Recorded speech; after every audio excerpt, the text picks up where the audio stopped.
ถามเขามาเนาะพี่น้องเนาะอันแก่คือไอ้น้อยบ่พอมีเอาเงินบ่เนาะไอ้น้อยเขาเอาเงินเจ้าบ่เฮาแก่นี่บ่ได้เอา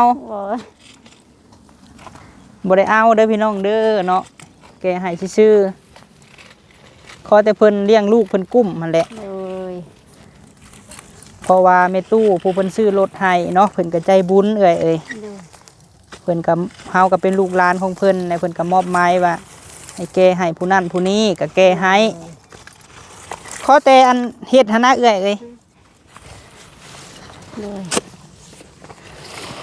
งามเนาะโดยงามอยู่เด้งามคือผู้เจ้าเนาะแล้วเนาะเผาถ่านเนาะเป็นแล้วเนาะเด้มาสวรรค์ก็ได้ ได้อาชีพติดโตเลยเนาะน้อย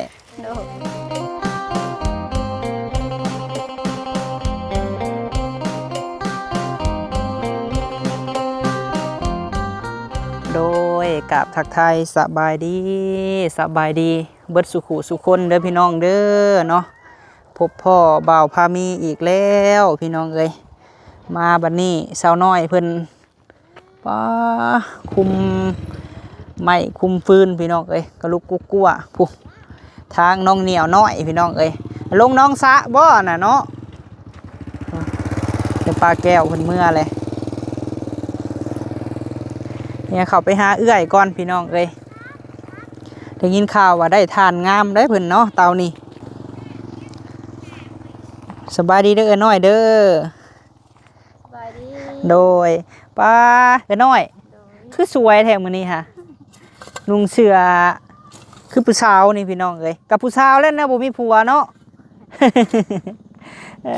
โหสบายดีล่ะโดยป้าโธ่เก็บทานใช่แม่ว่าลูกคือเก็บทานก้อนน้อยแท้ได้จักสอบเลยทานอีหล่ะฮะ8 สอบเด้หูกวนกันน้อยเด้นี่หูจักฮอด8 สอบเนาะล่ะเนาะได้8 สอบพี่น้องเลยเอาเห็ดโลดเห็ดซ้ำแห้งนั่นแหละน้อยเอ้ยเห็ดซ้ำเหือซ้ำแห้งเก็บทานซอยแม่เพิ่นพี่น้องเอ้ยจะ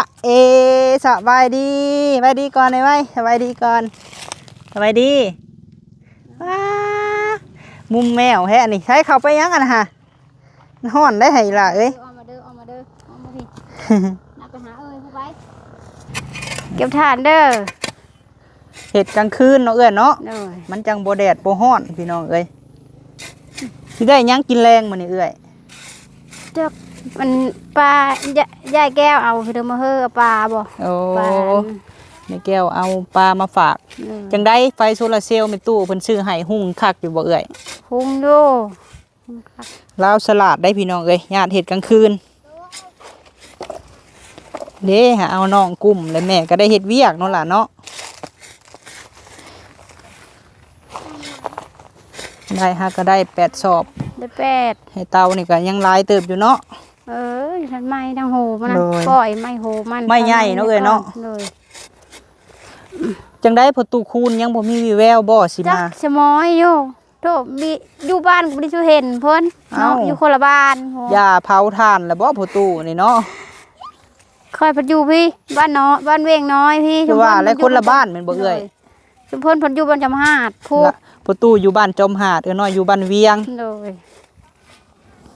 เพราะว่ามีทางแม่เรื่องพี่น้องไอ้กับแม่รัดอะไรเพิ่นให้ซื้ออีหยังให้หลายทิศแล้วน้อยเอ้ยเพิ่นว่าจนอยากจ่ายค่าอันอีหยังเป็นหนี้ค่ามันพุ่นแหละเพิ่นท่านได้มาว่าเฮาผัดบ่มีเบอร์คันเห็นบ่จะม่ำแล้วบอกโทรหาเพิ่นหน่อยเด้อถามเพิ่นแน่เพิ่นสิมาอยู่บ่โทรบ่ม่ำโทรอยู่โทรก็มีฮับอันนั้นก็ได้โทรแล้วไม่สามารถติดต่อได้บ่โดยคือว่าเฮ็ดวัดบ่ช่วงนั้นได้ยินว่าเฮ็ดวัดบ่โอ้ยมื้อแล้วก็แม่นว่าปรับมั้งเขาแจกเขาเอ็ดเขาแจกไม้บ่โอ้ยแจกไม้แล้วก็เอ็ดกับเซเฮลูซายเพิ่นนั่นเด้หาโง่มาเซเฮลูซายมันเอาแม่มันน่ะย้อนนั่นเด้เอามีฮะอันฮิตบ่ บ่เซปะนี่แหละ เสียปะเมีย โดย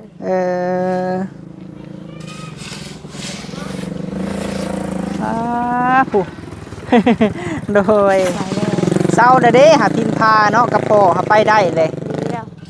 อันเห็ดแม่หมอเห็ดไห้มือนั่นรถเศร้าเลยหัวเพิ่นแม่หมอหาก็อยู่ใกล้บ้านเจ้าเลยเนาะเอื้อย โดย บ้านกุดซุงอันใด ใกล้ ผู้ไทยคือกันเนาะ โดย ไปตู้บ่ยังสิไปตัดอยู่บ่พื้นนี่เพิ่นถาม ไปเลย ไปบ่ ไปอะไร บ่ได้ยอมติ ยอมจะชู้ๆตลอด สู้ตลอดเนาะพื้นเพิ่นก็ยังอยู่ได้พี่น้องเอ้ยเพราะว่าน้องสาวกับน้องเคยเฮานั่นเพิ่นยังเก็บทานเอ้ย โดย ยังสิให้เพิ่นแก้ให้อยู่ถ้าเบาเท่มาสิให้เบาเท่แก้ให้คือเก่า โดย น้อยว่าบ่ไหว้ว่าเป็นน้ำเบาเท่นี่ ใส่สวดบ่ใส่ลายบ่ คือชดว่ามาวันนั้นเบรกอยู่รถจอดอยู่นี่ไหลลิดลูกหูเตาถ่านได้หน้ากูไปจอดลูกหูจ้างมันดับค่อยก็ว่าจะโตนละย่าโตนเลยนี่เบรกเพิ่นไปอยู่นะมันมีเบรก เบรกบ่ค่อยอยู่ มัน บ่ ไหลนะ สิให้เท่าเก่งเพิ่นอันน่ะเบรกก่อนพี่น้องเอ้ย จนไปดับจนอยู่ฮอดเตาถ่านแล้วมันมีฮอดเตาถ่านไอ้เจิดนี่ฮอดเตาถ่านไอ้เจิดเลยเชื่อฮอดน้องสาแล้วเขาว่า ไปตู้ค้ำเพิ่นบ่ได้มาบ่เอ้ยมื้อนี้ฮะ มาแล้วเนี่ยมาแล้วท่านได้มื้อ ถ้าตูนก็อยู่บ่ อยู่เด็กอยู่เฮินอยู่หั่นล่ะ มันมีไม้ดังพื้นมันนะ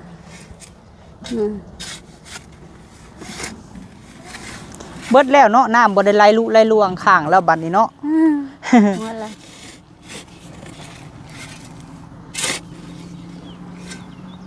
สิขวดอีกบ่นี่ฮะ เลย เอาขวดแล้วเก็บตอนใดนี่เอ้ย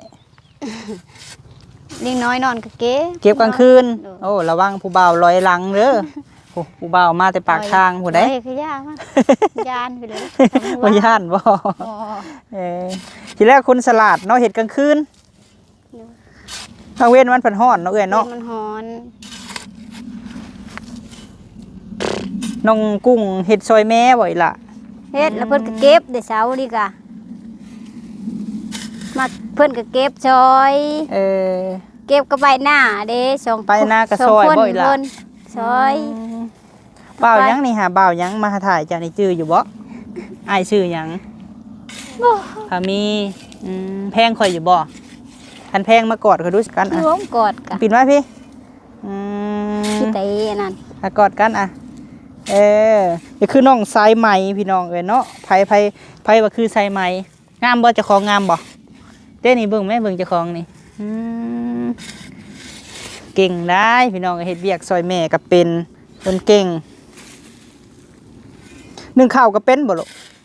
ยังบ่เป็นบ่เอาแต่น้องเอาน้องให้แม่ได้แล้วเนาะป้อนข้าวป้อนน้ำอาบน้ำให้น้องก็เป็นบ่เอ้ย เป็น ก็ดีแล้วมาซอยแม่กับแม่ก็สิได้เฮ็ดเวียก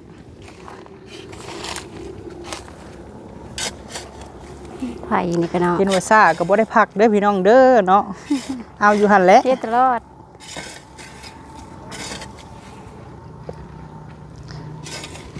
โอ้ย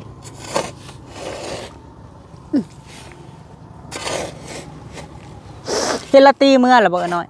ยัง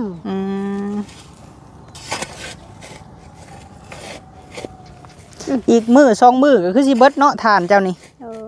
คือสิเบิดอยู่พี่น้ ทา อง งโหมันนั่นทันได้ไหมอ่ะยัง ไม่ ชู ใหญ่ไผเอาขึ้นให้เจ้าน้อย เอาขึ้นปลาบนเอาขึ้นซอยเดียวเอาปลาบน2คน ตอนเพิ่นทมอันนี้หั่นบ่พอมีเพิ่นไปหาน้องละตีอยู่โรงหมอเนาะเอ้ยเนาะ กิ้งมาเดียวกิ้งมา เจ้าก็ประบนหั่นบ่ เลย เอ หามขึ้น โดย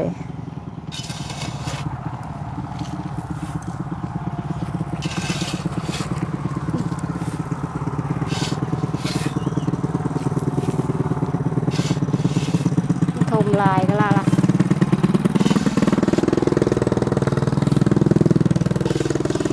มาแต่ปลาเก็บแดงๆไม่ได้ บ่ได้บ่ บ่ในน้อยเดียวนึง มันบ่หลายติ มีหลาย กำลังเริ่มเป็นเพราะว่าฝนกำลังตกเนาะ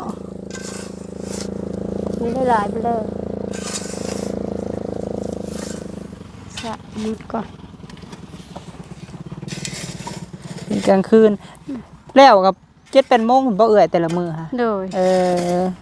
พอดีมันยาฮ้อนนะพอดีน อ อน ดีแหละเนาะเพราะว่า สบย โซลาร์เซลล์นี่พี่น้องเห็นบ่โซลาร์เซลล์เรานี่แม่ตู้เพิ่นให้แสงสว่างลูกหลานพี่น้องเอ้ยก็เฮ็ดเวียกเฮ็ดงานเนาะเอ้ยเนาะกลางค่ำกลางคืนเพิ่นเฮ็ดได้ซำนี้เฮาก็โอเคแหละพี่น้องเอ้ยแล้วเตานี่ก็สิไปหาเก็บไม้เพิ่นว่าไม้หายังพอได้เก็บอยู่ไอ้น้อยเอ้ย โดย แถวเดินแถวนั่นแหละข้างๆมันก็พอได้อยู่สำหรับหลายท่านก็ถามเข้ามาเนาะพี่น้องเนาะอันแก่คือไอ้น้อยบ่พอมีเอาเงินบ่เนาะไอ้น้อยเขาเอาเงินเจ้าบ่เฮาแก่นี่ บ่ บ่ได้เอา บ่ บ่ได้เอาเด้อพี่น้องเด้อเนาะแก่ให้ซื่อๆขอแต่เพิ่นเลี้ยงลูกเพิ่นกุ้มมันแหละ โดย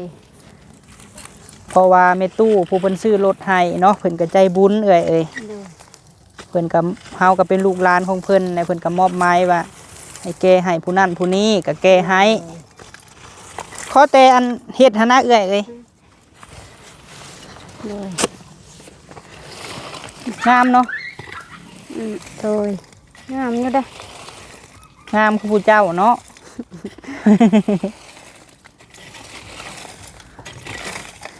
เอ้ยเพิ่นมาอยู่นำแล้วบ่ให้เนาะ มีหมู่เลย แม่นหั่นแหละ ดินมีครูดินเพิ่นก็ให้แล้วมีหมู่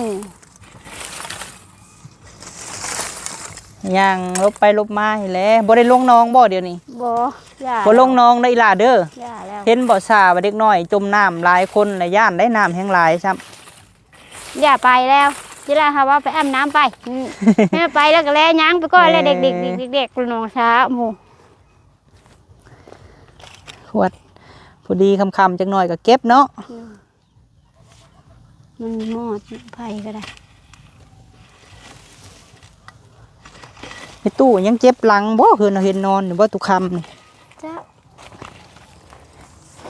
ถามบุญนุสัตว์ งามอยู่ได้พี่น้องเอ้ยทานแล้วนะ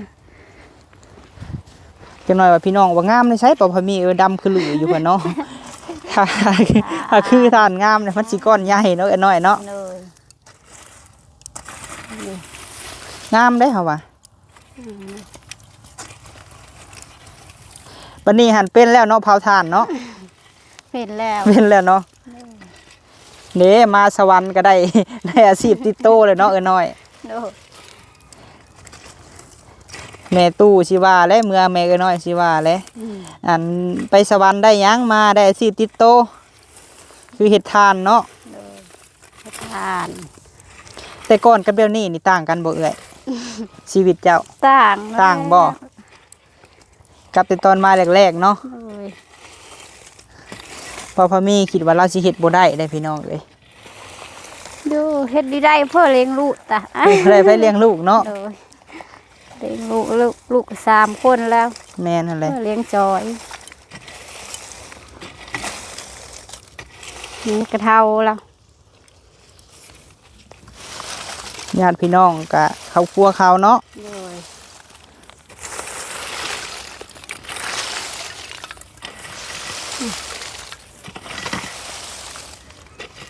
ประปนว่า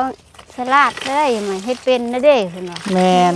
กับเวลาเก็บแล้วบ่ให้เอาตัวน้อยเด้อเด้อ เลย หาเอาตัวใหญ่ๆแน่ก็ปนกันเลยแต่บ่ฮุบเอาเก็บเอาเด้อกับใส่หน้าเพิ่นสิสวดๆแน่น้อยหลายก็บ่เอาน้อยหลายก็ฮุบๆแล้วก็ไปจูดเนาะ เลย โอ้ไก่บะบนแซวๆอยู่เนาะ เลย สมมุติว่ามีผู้ใหญ่เพิ่นซื้อไก่ให้ก็สิเลี้ยงอยู่บ่เอ่ย เลี้ยงอะไร เลี้ยงบ่ โดย เอ้าข้อไก่เจ้าสิเฮ็ดซึ่งได้อ่ะสมมุติ เฮ็ดแถวนี้เลย แถวนั้นบ่แถวนั้นบ่ โดย อืมผู้ใหญ่ฝากความมาถามเพิ่นว่าสักหน่อยสิเลี้ยงไก่อยู่บ่บ่าวพามีเอ้ยเพิ่นว่าเห็นมันเหมาะสมพี่น้องเอ้ย โดย แล้วนี่เนาะ โดย หลังข้อไก่เอ้ยอันหน้านี่แหละพี่น้องเอ้ยนี่หลังนี่แหละเฮ็ดต่อนี่ก็ได้ต่อสวนหาก็ได้เนาะ โดย เพราะว่าเพิ่นเห็นมันเหมาะสมพี่น้องเอ้ย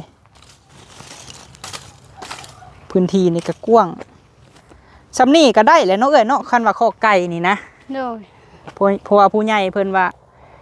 คันเพิ่นเฮ็ดให้เพิ่นสิหาพวกเอ้ยสาเฮ็ดเป็นคนอันเฮ็ดข้อไก่ให้เอ้อน้อยพี่น้องเอ้ยเราไปจักเลี้ยงอยู่แล้วว่ะ ยังแม่ไก่ยังแม่แมว โดย ก้อย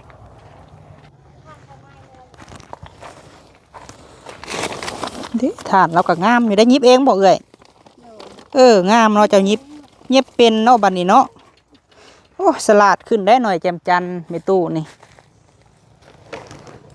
ยิบงามเด้เนาะนี่แหละคนบ่มีคู่พี่น้องเอ้ยเนาะมอดทานกับมอดเองทางส่วนนั่นน่ะคำเก่งกับลาตีนี่อันเมียเป็นคนอันขวัดเนาะผัวเป็นคนมอดนี่มอดเอง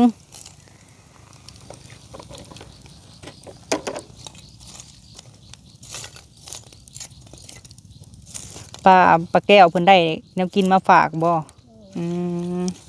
เพิ่นก็ยังมีน้ำใจพี่น้องเอ้ย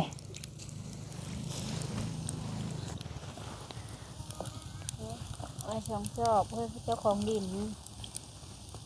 ทานนะบ่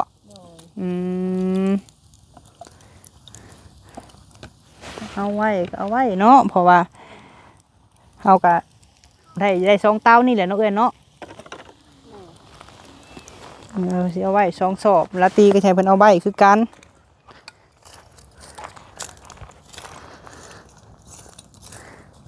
แบบซี่แล้วไม่เท่าเฮาแต่เฮาน้อยพู้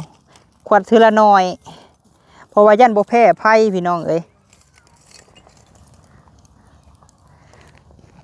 กุ้งสิอาบน้ำให้น้องบ่อีหล่ะเป็นอยู่บ่อาบน้ำให้น้องซื้อแล้วบ่น้ำเอ้ย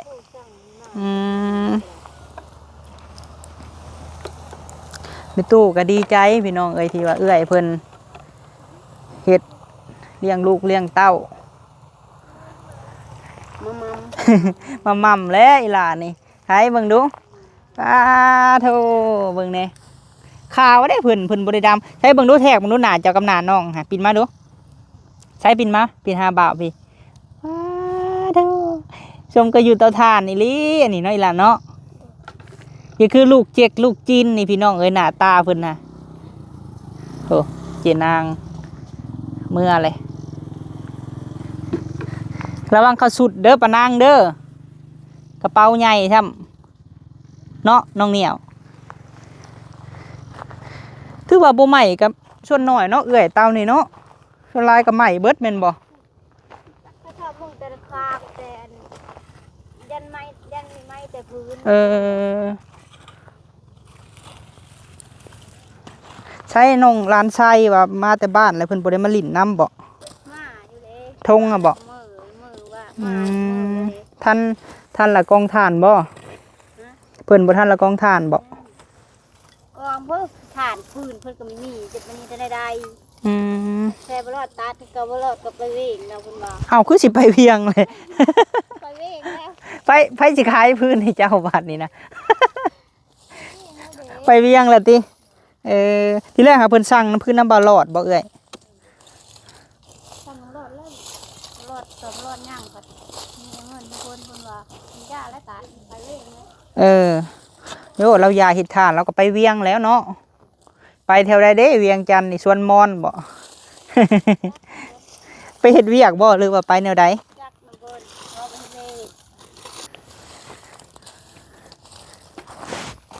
บ่รอดผู้ตัดพื้นให้เอื้อน้อยค่าประจำไปเวียงแหละพี่น้องเอ้ย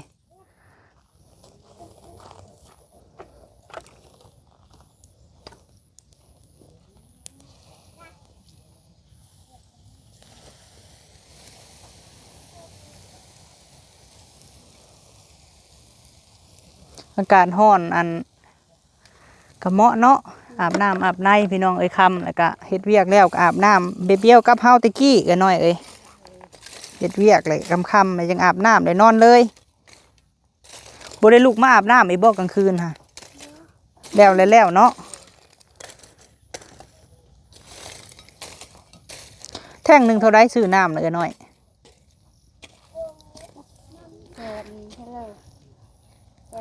เป็นแสนเพิ่นบอกคือเอาแพงแท้เนาะ มันไกลบ่หรือว่าจังไดอืมอยู่เฮือนเฮาเพิ่นมีแต่60คือว่าแล้วเนาะมันไกลเนาะเฮือนเฮาน่ะเนาะไผโทรสั่งให้เจ้าเหรอเอ้ยจะมั่มบ่อืมถ้ามีโทรศัพท์รุ่นบีบน้อยๆหาใช้เป็นอยู่บ่เป็นบ่อืม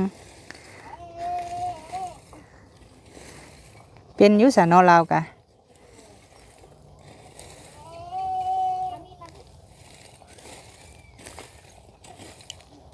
มื้ออื่นนี่ก็ควดไปบ่เอ้ยสอบยังเบิดสอบเบิดบ่เอาอันคือเฮือนเก่าของเฮือนแม่บิ่งหันเพิ่นเฮ็ดเฮือนน่ะแม่ตู้ค้ำบ่ได้บอกเพิ่นจงไว้บ่จงไว้เอามาแล้วก็ไฟหน้าเพิ่นเอาอยู่อืม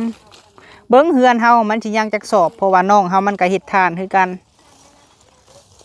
ส่วนหลายเพิ่นสิตัดครึ่งแม่นบ่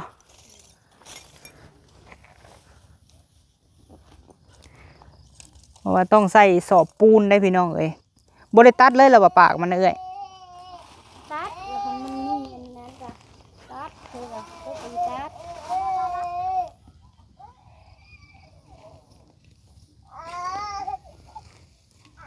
เบิ่งก่อนเนาะถ้าอันว่ามีคนอยากได้ทานอยู่เบิ่งของลาตีเพิ่นขายเบิดแต่สิให้ซื้อน้ำเอื้อน้อยพี่น้องเอ้ยมีแต่ว่าคันเฮาหาคนมาซื้อและเอื้อยบ่เก็บตัวหมุนเด้อเด้อเก็บเอาบ่ให้ฮุบเฮ็ดหน้างามๆสวดๆให้เพิ่นก็จะขายดีพี่น้องเอ้ย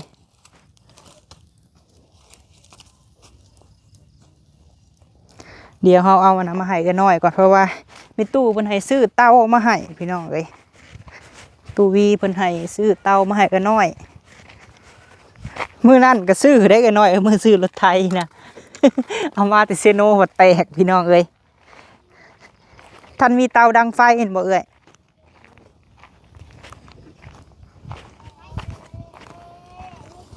เด้อ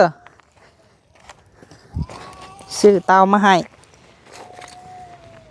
โดยนี่แหละ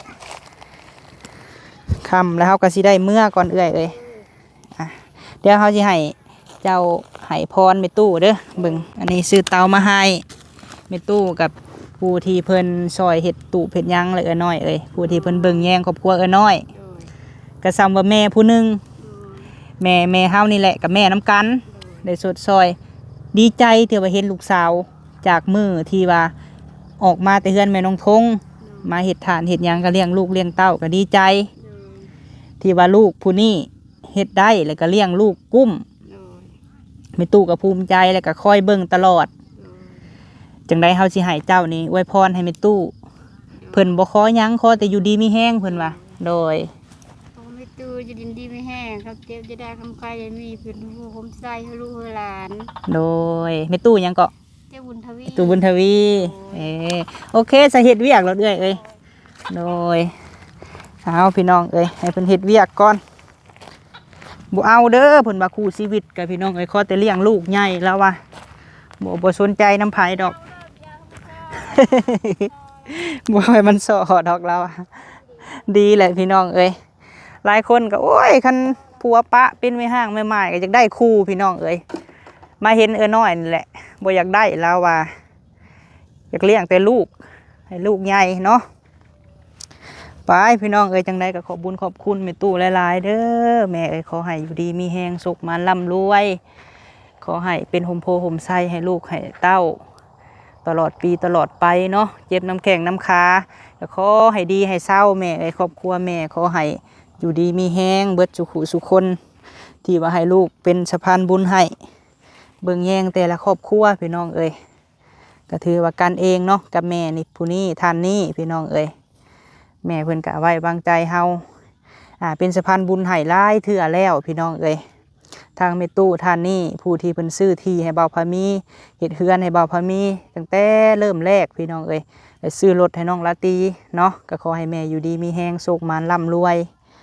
เด้อแม่เป็นห่มโพห่มไส้ให้ลูกให้เต้าเบิดสุขุสุคนโดยสำหรับคลิปนี้ไปแล้วป้าลุงสบายดีเด้อ